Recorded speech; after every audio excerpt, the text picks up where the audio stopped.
Story बताते हैं। एक बार क्या है, एक बंदा हवाई जहाज की कॉकपिट में झाड़ू मार रहा था। झाड़ू लगाते लगाते वहां पे किताब रखी थी और उसमें लिखा था 5 मिनट में हवाई जहाज उड़ाना सीखें। और उसने उस किताब को खोल लिया। जैसे जैसे उसमें बटन बताई, अभी पहले नीला बटन दबाएं, इससे इंजन स्टार्ट होगा। नीले बटन से इंजन स्टार्ट हो गया। अब हरा बटन दबाएं, इससे आपका प्लेन चलने लगेगा। प्लेन चलने लगा। अब इसके बाद में आप पीला बटन दबाएं, इससे उड़ने लग जाएगा। पीला बटन दबा दिया, वो उड़ने लग गया। काफी देर तक वो शहर में इधर से उधर उड़ता रहा। उसको लगा यार बढ़िया मजा आ रहा है, प्लेन तो बढ़िया उड़ रहा है। अब उसको लगा मुझे उतार लेना चाहिए। उतारने के लिए उसने जैसे लास्ट वाले पन्ने पर गया, उस पर लिखा था लैंडिंग के लिए इस पुस्तक का दूसरा भाग नजदीकी बुक स्टोर से खरीदें।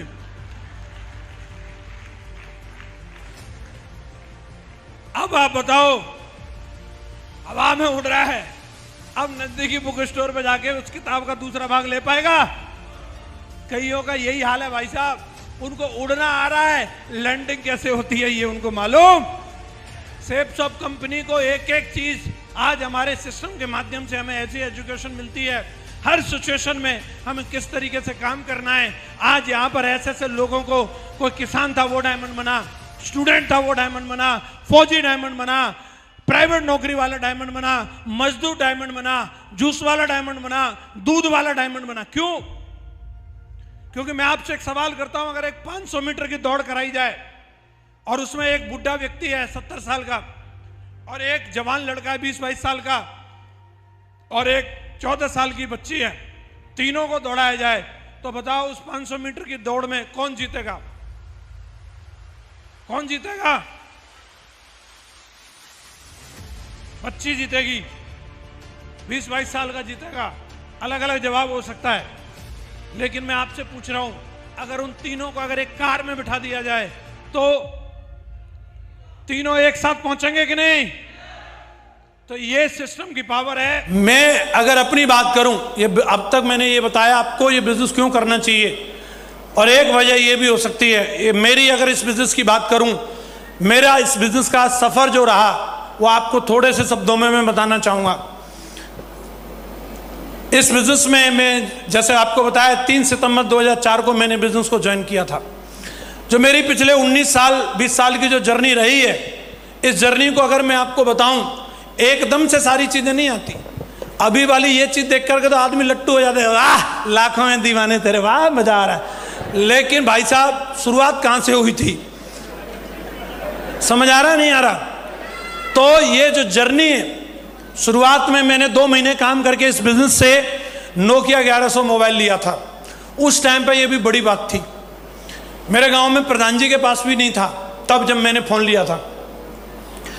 जब फोन लिया था आपने देखा होगा, इस फोन में यहाँ पे एक सुराख रहता था। काहे के लिए होता था? ये डोरी डाल के ऐसे गले में लटका के रखते थे, इसके लिए कि मेरे पास फोन है।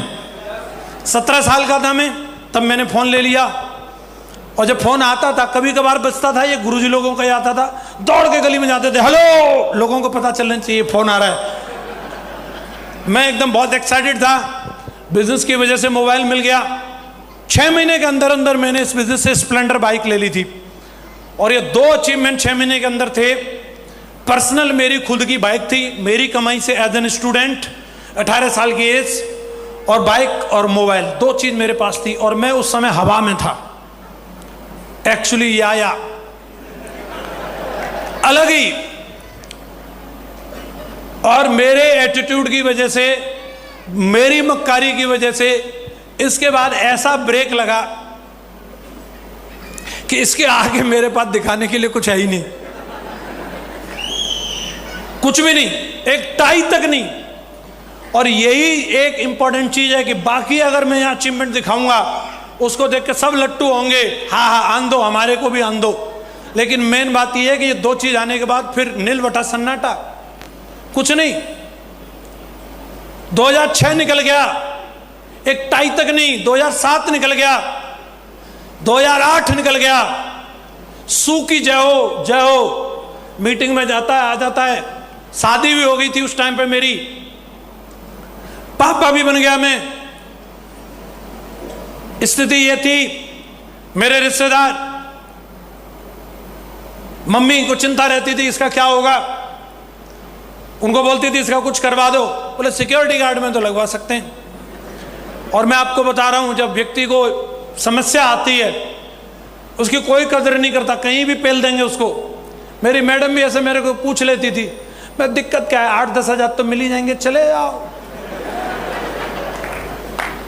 मैं मन ही मन सोचता था यार चलो कोई नहीं, वक्त की बात है, वक्त बदलेगा। आज समझ नहीं आ रहा, लेकिन मैं जानता हूं मेरे अंदर कितना बड़ा ज्वालामुखी फट रहा है। जो दिखेगा उस दिन पता चलेगा कि मैं क्या कर सकता हूं। मैं मेहनत करता रहा, महागुरु जी लोगों के सानिध्य में रहा, संघर्ष था खूब सारा, समोसे तक के लिए पैसा नहीं रहे। ऐसी ऐसी स्थिति कि मैं लोन कराने के लिए गया था, मेरे ऊपर कर्जा हो गया था। लोन के लिए मुझे 20,000 रुपए की जरूरत थी, फाइल के लिए किसी को पैसा देने थे, और मैंने अपने एक दोस्त से मांगे, कहने के लिए जान देने के लिए हाजिर था, लेकिन 20,000 रुपए देने के बाद मेरी बाइक रख ली थी उसने। और मैं पिताजी को पता चल गया था कि इसने बाइक रख ली है, किसी को दे दी है, तो बात खुल गई। उन्होंने फिर साथ दिया। उसके बाद फिर उन्होंने बोला एक ही चीज कि सेफ शॉप ही करो, और कुछ करने की जरूरत नहीं है। और दिल से ऐसे ही मैं काम किया, मेहनत किया। मैं आपको एक बात बताना चाह रहा हूं, रात चाहे कितनी भी लंबी हो उसका अंत जरूर है। रात ही तो है, जीवन नहीं है वो, हमेशा रात नहीं रहने वाली, सुबह जरूर होती है। और मेरी सुबह हुई 2009 में, मेरा काम चलने लगा दोस्तों। इस दौरान बीच बीच में मैं मीटिंग ट्रेनिंग में हमेशा जाता रहा। ऐसा कभी नहीं हुआ कि मेरे पास पैसा नहीं थे तो मैं मीटिंग में नहीं जाऊं। 2007 में भी गया, कपड़े नहीं थे, ये फौजी साहब के कपड़े पहने मैंने, इनके यही लंबे आदमी थे और एक मैं था। आपको हंसी आ रही है, लेकिन कभी जिंदगी में मांग के कपड़े पहनने पड़े हो तब पता चलेगा। मैंने मांग के कपड़े पहने थे। तो ये, और उस समय मैं किसी अप्लायंस से कंप्लेंट नहीं कर रहा था, मैं छाती नहीं पीट रहा था कंपनी में जाकर के मेरा काम क्यों नहीं चल रहा है। मैं ये सवाल नहीं कर रहा था, सेफ शॉप पे शक नहीं था, सिस्टम पे सवाल नहीं कर रहा था। मैं अपने आप को एनालिसिस कर रहा था कि मेरे से गलती कहां हो रही है, मेरे से गलती कहां हो रही है, और मुझे सुधार करनी है। लगातार फिर से दिशा में गया, फिर से चीजों को समझा, फिर से सुधार किया अपने अंदर, और काम चला। 2009 से शुरुआत हुई, चेक आने लगे। पहला अचीवमेंट मैंने लिया लैपटॉप। कपड़े ठीक ठाक नहीं थे उस टाइम पे, जरूरी था मैं कपड़े ले लेता, लेकिन मैंने कपड़े नहीं लिए। मैं जान चुका था बिजनेस को बढ़ाने के लिए टूल्स की जरूरत है, लोगों को वीडियो दिखाने के लिए लैपटॉप चाहिए। लैपटॉप लिया कॉम्पैक्ट का, काम इतना धुआंधार किया, बिल्कुल वनवास लेकर के काम किया। काम चल पड़ा था, लोग आ चुके थे। मैंने कभी भी इफ नो बट नहीं किया, कहीं भी जाना पड़े उसमें पहुंच जाता था। और उसका रिवार्ड ये मिला, 2010 में मेरे पास कार आ गई, मेरी पर्सनल कार, एसी कार। उस टाइम पे ये भी बड़ी बात थी। और ये गाड़ी ली, ये भाड़े के लिए नहीं थी, बारात ढोने के लिए नहीं थी, ये मेरे लिए थी, सेफ शॉप की वजह से। जब ये कार मेरे पास आई, मेरे लिए इतना बड़ा सुकून था। मेरे कपड़े, सामान सब इसी में रहता था, और कभी परवाह नहीं करता था, रूम नहीं है, रुकने की जगह नहीं, कहीं भी ढाबे पे लगाया और आराम से सो गया। और सुबह उठा, वहीं नहाया, महागुरु जी तौलिया वोलिया सब दिलवा दिए थे, और वहीं पराठे खाए, और फिर शुरू। मैंने इस कार से क्या लखनऊ, इलाहाबाद, बनारस, गोरखपुर, आजमगढ़, जोधपुर, जैसलमेर, बीकानेर, चूरू सब नाप डाला। चलती रहती थी धुआंधार। और इतनी मेहनत करी, इतना काम किया कि जो मेरा ड्रीम लेवल था, ये जोधपुर की टीम है मेरे साथ, जिन्होंने कंधे से कंधा मिलाया, ड्रीम टीम बनाई, संस्कार डाले उन लोगों के अंदर, और ड्रीम टीम बनी। तो ड्रीम वाला काम भी हुआ।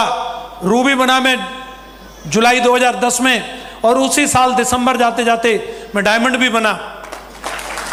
आप बताओ, किसी को लगता है आने वाले टाइम में ये बंदा डायमंड बनेगा, यूसीए बनेगा? वही है जिसको चपरासी के लिए बोलते थे। शायद हो सकता चपरासी वाले भी सिक्योरिटी वाले भगा देते मुझे, ये तो मेरे जियाजी बोल रहे थे, बाकी पता नहीं मिलती कि नहीं। फर्क नहीं पड़ता आप आज कैसे दिखते हैं, लेकिन जीवन बदलता है। और ज़िंदगी बदली। 3 अप्रैल 2011 को मैं इस बिजनेस में डायमंड बना। ये है असली फोटो डायमंड वाली। ड्रीम लेवल हासिल किया, डायमंड बन गया। तो इसका मतलब ये नहीं घर में बैठ जाऊंगा। डायमंड बनने के बाद तो मैंने इतना काम किया, इतनी मेहनत करी, क्या दिन क्या रात, 2-2 बजे 3-3 बजे तक मैं लोगों से मिलता रहता था और एक ही अपना मिशन रहता था। ये वीडियो, ये उसमें से स्क्रीनशॉट लिए मैंने, ये वीडियो रहता था, ये चलवाते थे मीटिंग में, फिर मैं पहुंच जाता था और नहीं मिला। चाहिए क्या? बोला हाँ चाहिए। तो बैठ के सुनो फिर मेरी बात। और लोगों को इतना समझा के काम किया। 28 फरवरी 2013 को धमाका हो गया, BMW कार लेकर के आया मैं। 50 लाख रुपए की जब ये गाड़ी आई तो लोगों को लगा कि हाँ वाकई में कंपनी में दम तो है। हेलो, मेरी टीम को विजन मिला। ये गाड़ी नहीं थी, इस गाड़ी ने मेरी रेटिंग बढ़ा दी। इस गाड़ी को लेने के बाद लोगों को पता चल गया कि हाँ वाकई में नेटवर्क मार्केटिंग से क्या कुछ नहीं किया जा सकता। 50 लाख की कोई गाड़ी भी ले सकता है करके। और मैं रुका नहीं दोस्तों, ट्रांसफॉर्म होती चली गई मेरी जिंदगी इस बिजनेस की वजह से। मैं अगर अपनी सक्सेस जर्नी को देखूं, आप हिसाब लगाना, इन 20 सालों में सेप सॉप करने के बाद अगर आपको ये सब मिले तो आपको काम करना चाहिए कि नहीं करना चाहिए? एक हफ्ते का 7 लाख, एक महीने में 20 लाख, एक हफ्ते में 19,82,000।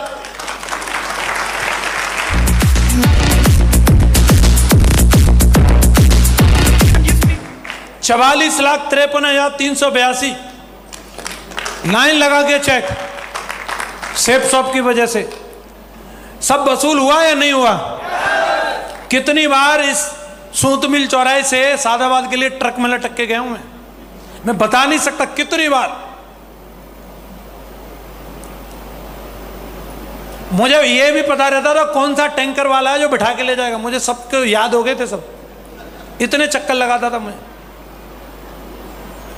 और आज जो हाथों में फावड़ा और गांव में घूमते थे, आज उन्हीं हाथों में BMW का स्टीयरिंग है। ये मेरी धर्मपत्नी, शादी होती है सबकी, मेरी कोई अलग से नहीं हुई, सबकी होती है। बड़े बड़े वादे करते हैं, बन जा तू मेरी रानी, तेनू महल दिला दूंगा। फिर उसी रानी से पोंछा लगवा रहे, गोबर ढो रही है रानी, हालत खराब। वादा मैंने भी किया, वादा पूरा किया। आज एकदम ड्रीम लाइफ जी रही है। हाथ में गोबर नहीं, गिटार है। समझ आ रहा नहीं आ रहा? Dream life. ये घर है मैंने मम्मी पापा के लिए दिया है मथुरा में। मैं अभी फिलहाल नोएडा में रहता हूँ।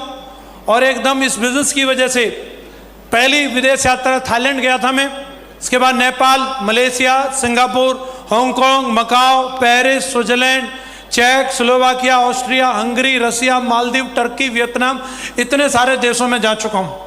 और एक एक देश में 5-5, 6-6 बार भी जा चुका हूँ। जिंदगी तो बदलती है। यहां तक आगे प्राइवेट जेट गया ये हम लोगों के लिए। मालदीव हम लोग गए, माले से हमारे होटल के लिए 4 लोगों के लिए हवाई जहाज गया। यहां तक जिंदगी आ गई। अभी पहले टाइम नहीं था, अब टाइम ही टाइम है। मालदीव 10 दिन वेकेशन पर रहे हम लोग, मोबाइल बंद, कोई काम धंधा नहीं। मैं और हम, मतलब हमारी धर्मपत्नी, अलग अलग, कहीं भी डुंट पे और कहीं भी झूला पे, कहीं भी फोटो खिंचाओ, और कोई काम ही नहीं था हम पे। नई नई ड्रेस पहननी है, पानी में, स्विमिंग पूल में, किधर भी दे फोटो खींच, मेरी फोटो मीटर तान। और वहां से मैडम उंगली कर रही, देखो उधर टर्की है। मैंने कहा अच्छा ठीक है चलेंगे। अभी आते तुरंत वहां से सीधे टर्की की फ्लाइट ली और देखो इस्तांबुल पहुंच गए। और मैंने बताया बस एक ही काम है, पोज बनाना है बस।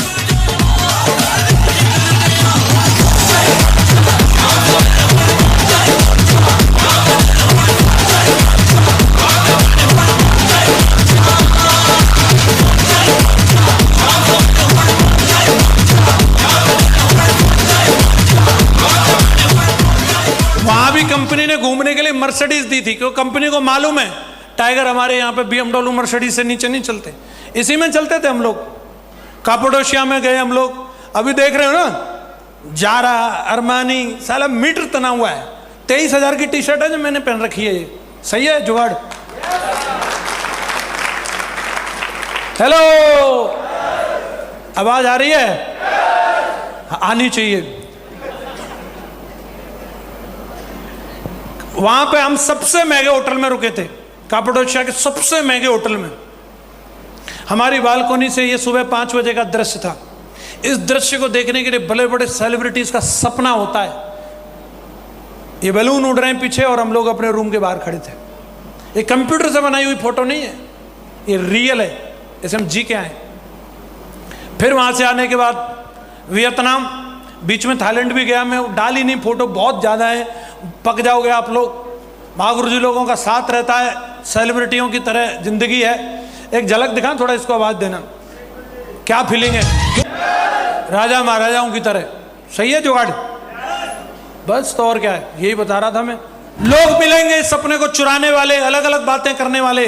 बस इस सपने को अपने अंदर से जाने मत देना। किसी को नहीं लगेगा कि आप डायमंड हैं, आपको लगना चाहिए मैं डायमंड हूं।